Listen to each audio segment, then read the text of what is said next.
années pour des vues, Scoop. pour relayer des déclarations incendiaires, des déclarations graves contre les citoyens de notre société. J'ai vu des gens qui ont des noms, qui ont créé des noms et qui font un effort de vie pour être des journalistes à part entière. Des gens qui se sont sacrifiés pendant des années pour des vues. Scoop. Ils trahissent le métier pour quelques sous, pour faire de l'argent, et ils ont transféré des déclarations graves de des gens qui sont considérés comme des ennemis de notre société. Et pourtant, pas une fois, ces gens ont donné la parole à la diaspora. Et j'estime que c'est grave et c'est un manquement très grave. Ces gens de la diaspora nous soutiennent, nous accompagnent, nous guident et nous aident. N'oubliez ça. Nous ne baillons la parole, nous baillons plutôt ennemi pays là-bas. Dans cette perspective, Scoop innove. L'année 2025, il va y avoir une émission spéciale. Une fois par mois. Allô, diaspora. Nous allons créer un espace pour que la diaspora puisse faire passer ses revendications. Il n'est pas normal que la diaspora achète tel site et puis un petit volet, un spoliateur prend terre et puis pas de droit à la parole. Il n'est pas normal que la diaspora achète Kaï, il quitte un gardien là-dedans. Le gardien prend papier, refait papier terre, et puis là, il canote avec lui, et puis il vend le monde, et la diaspora pas de côté pour le parler parce qu'il n'y a pas de monde. Il sans référence nos pays quand il a payé des familles. Il n'est pas normal que le Kaï, que le bandit prenne. Il n'y a pas aucune institution pour l'adresser. Pour le dire, mais ça privé. En ce sens, Scoop a la responsabilité pour créer une émission pour nous, pour parler. Scoop. Pour qu'on dise ça, on senti. Pour qu'on demande des consultations. Et nous avons une banque de données à partir de ces déclarations. Pour être capable de soumettre à la société pour être capable de connaître ça au gain. Allô, diaspora. Parole là pour nous. Scoop. Nous obligés de faire parce que nous laguons, nous oublions. Nous sommes en train de penser pays. Nous sommes en train de penser société. Nous sommes en train de réfléchir pour aider à démocratiser notre nation.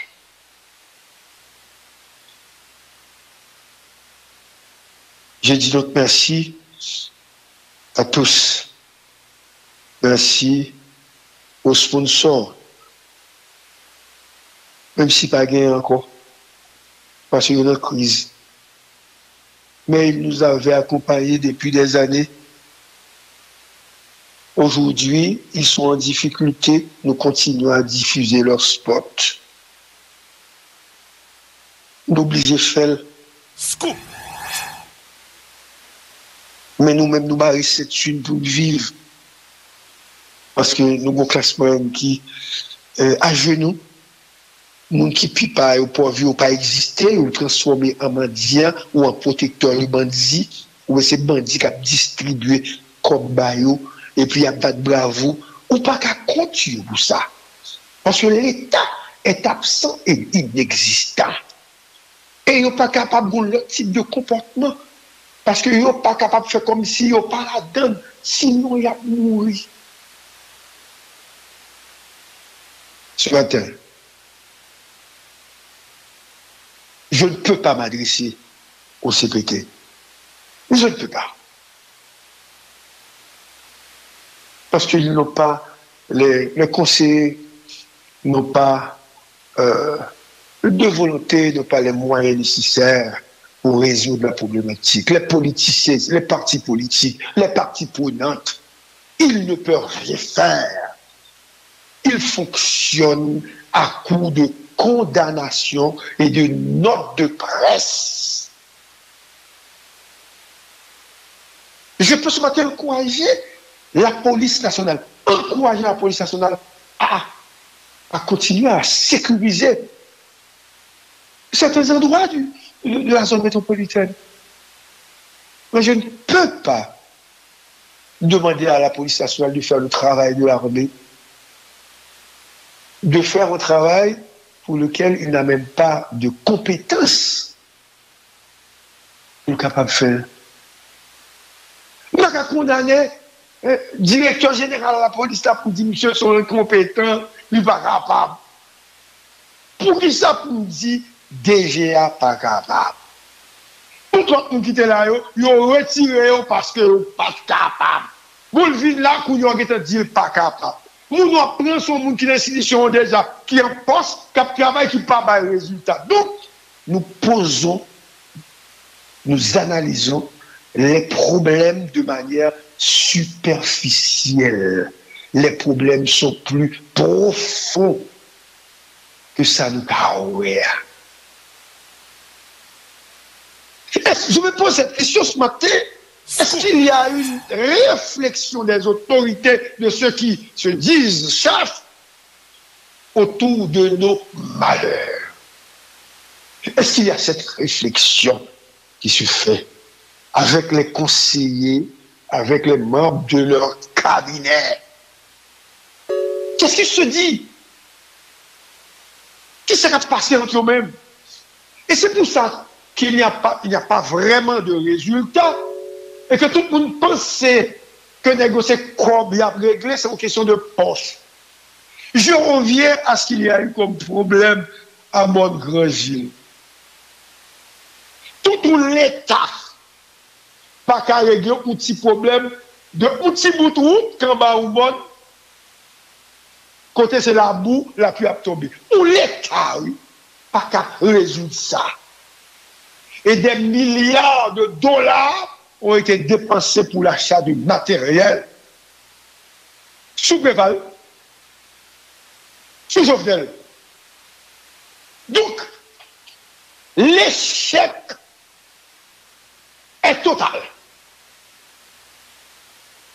Nous sommes en plein dans l'échec total. Je ne peux pas me permettre de critiquer une personne. Ah non, écoute, l'ancien président était correct. Non, l'autre président pas bon. Le premier ministre était bon. Le résultat est global, l'échec est total.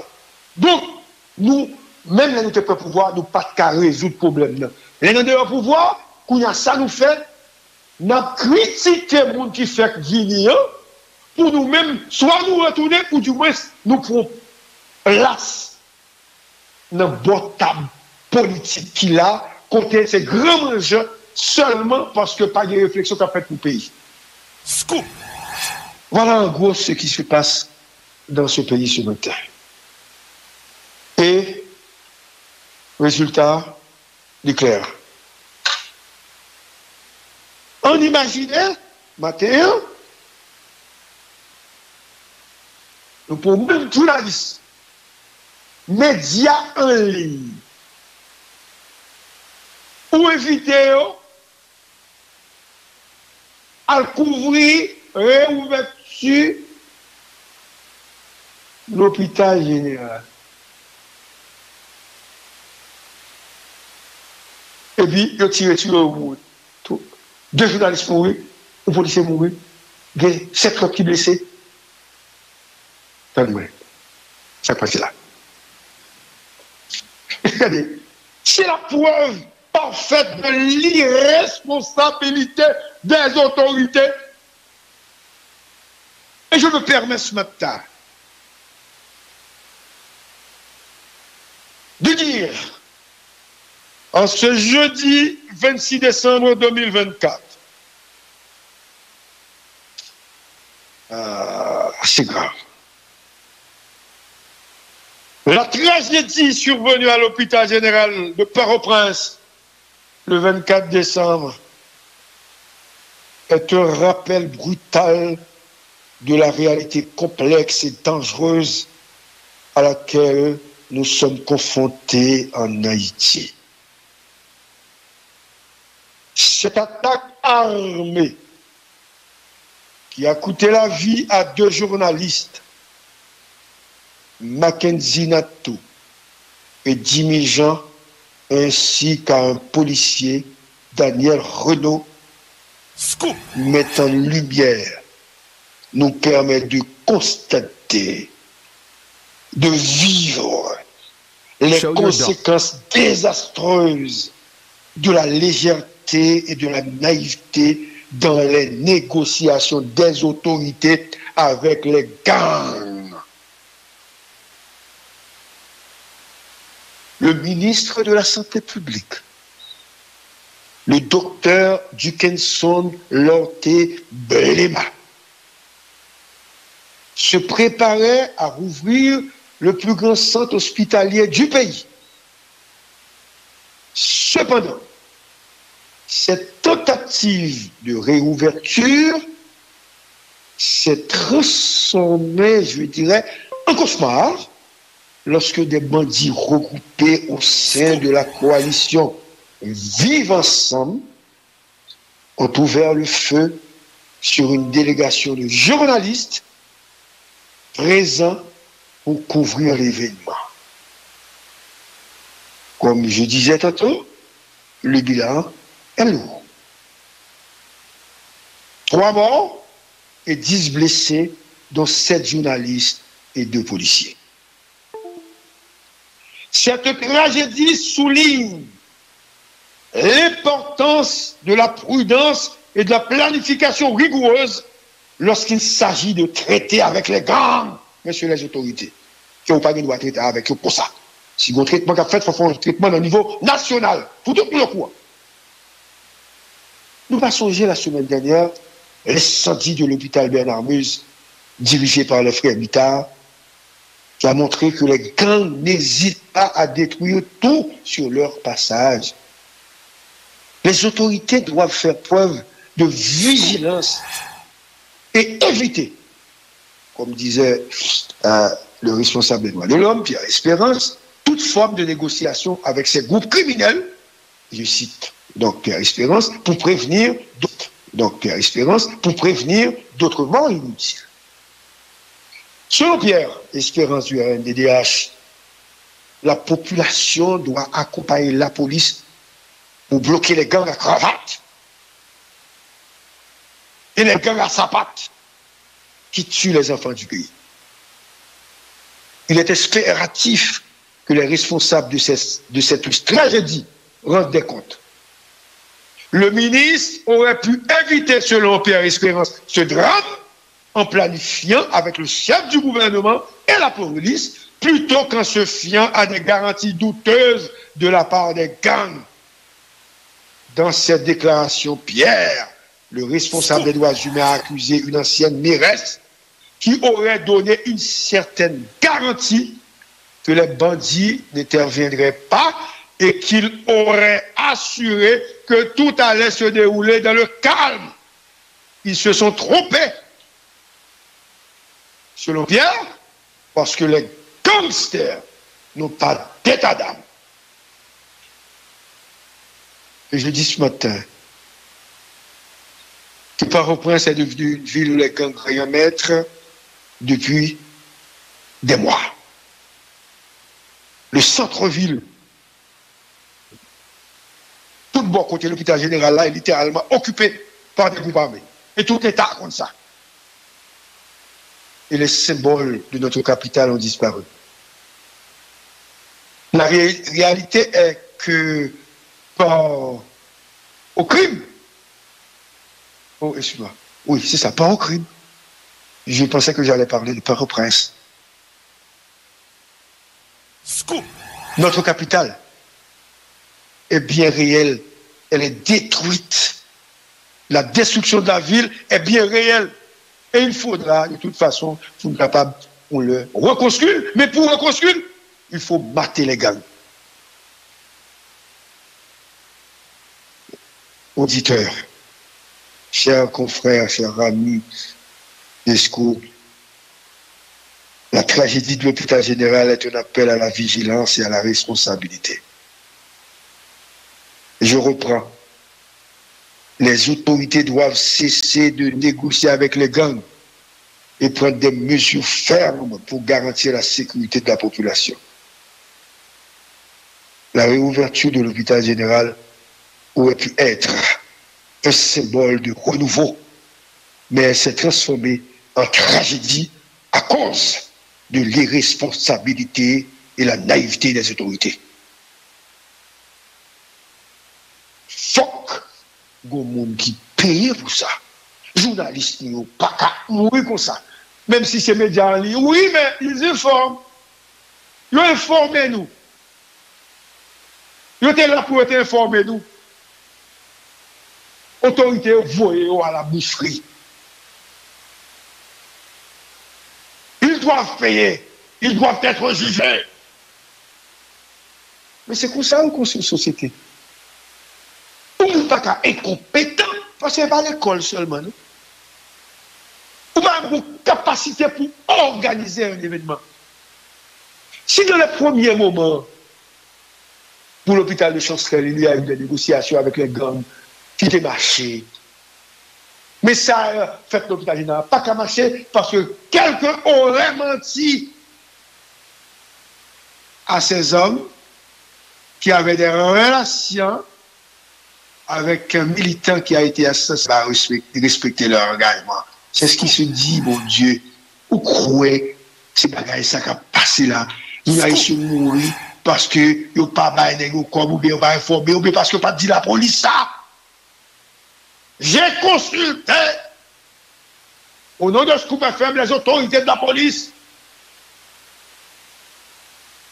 Scoop. Aucune structure policière qui te connaît de manière formelle que bagaille ça a fait. Ah non, on va voir avec les gars. Et selon les informations, Bouchard qui était dans la zone, qui sentit ça, parce que quand il descend, il fait négocier avec lumière, un jeu de lumière pour ne pas monter. Je dis merci à Fanfan qui m'a donné cette information. Les journalistes ne sont pas comprendre parce qu'ils ne sont pas assez vigilants pour comprendre que zone sont zones de non-droit et que pas de droit à là, ministre pas de droit à là. J'ai dit, il faut rendre des comptes. Merci. Bonjour à tous et bonne journée. Sur Scoop avec Impasse. Au revoir. Merci beaucoup, GB.